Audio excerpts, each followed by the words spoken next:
Finding arc length. Now, what are we talking about when we're talking about finding arc length? Well, we've got an angle on the coordinate plane. It doesn't necessarily even have to be on the coordinate plane, but it is. This one is. And we've got an angle on the initial side. Well, excuse me, we've got a segment on the initial side or array. In this case, it's the segment. And then we've got a terminal side over here, which is in the second quadrant that you can see. And what we're trying to find is the distance of this arc between the endpoint of the initial side to the endpoint of the terminal side. We're trying to find that distance. Now, there's a formula for finding the arc length if we know certain things. And let's designate arc length with a variable s. So s, the arc length, equals the radius times theta. And we're going to need theta in radians because we're dealing with circular or rotational motion. It is a portion of a circle. It has circular tendencies. Now, here's one thing too. Anytime I see radians expressed as something over 3, I'm thinking that in fact I know, that it is some kind of multiple of 120 degrees, some kind of multiple of 60 degrees.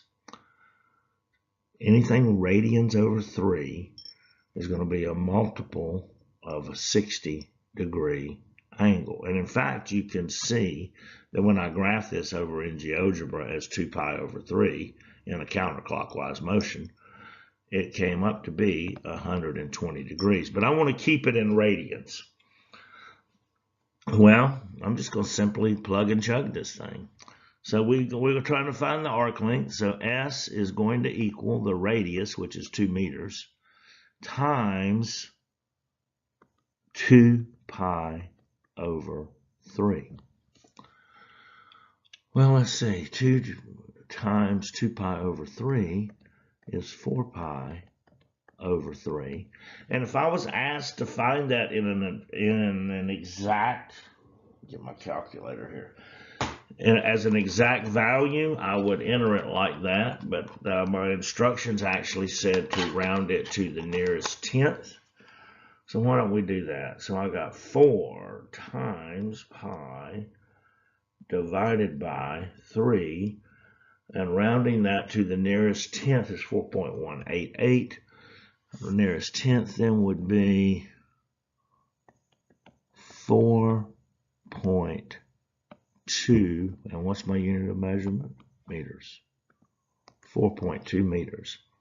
So that distance, when I've got a radius of 2 and a theta of 2 pi over 3, and the radius is expressed in terms of unit of measurement of meters, is 4.2 meters rounded to the nearest tenth. Shall we look at one more? Might as well. Now this time I'm given a degree measurement rather than a radian, and I need to convert that to radians to find the arc length. And I didn't bother to draw the arc. I think now you should, from the previous slide, we should know kind of what we're talking about. Now, once again, I'm looking at 135 degrees. Here's another tip. Once I see something expressed and where the last unit of the measurement in degree is a 5, I immediately want to start thinking, is this a multiple of 145?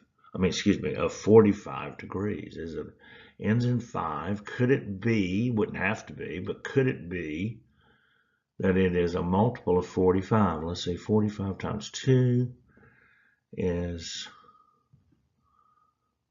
90, and 45, and another 45, 90 plus 45, shazam, would be 135 degrees. Now, that also tells me that when I do this conversion, I'm probably going to end up with something pi over 4, because if I see something pi over 4, it's a multiple of 45 degrees. But let's do our conversion ratio first. So I've got 135 times, I'm going to convert this to radians. And so I want to convert, my conversion ratio is what I want to convert to pi over what I'm converting from in degrees, 180. And I've already determined that 135 is a multiple of 45. In fact, I determined that it was 3. That's 3 pi. And let's see, how many times will 45 go into 180? Well, 2 times 45 is 90. 2 times 90 is 180, so 4. So if I divide 180 by 45, it's going to be 4. And so my radius, this is equal to my, theta, in terms of radians, is going to equal 3 pi over 4. Now to find that arc length, I got my formula, S, which is representing arc length, times the radius, which is 0.5. But you know what? I think I'm going to enter that as 1/2. 1/2 times 3 pi over 4.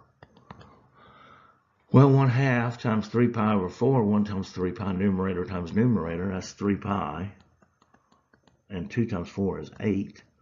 And so my arc length is 3 pi over 8. But again, I was not asked to give it as an exact value, because if it was, I'd have just left it as 3 pi over 8 feet.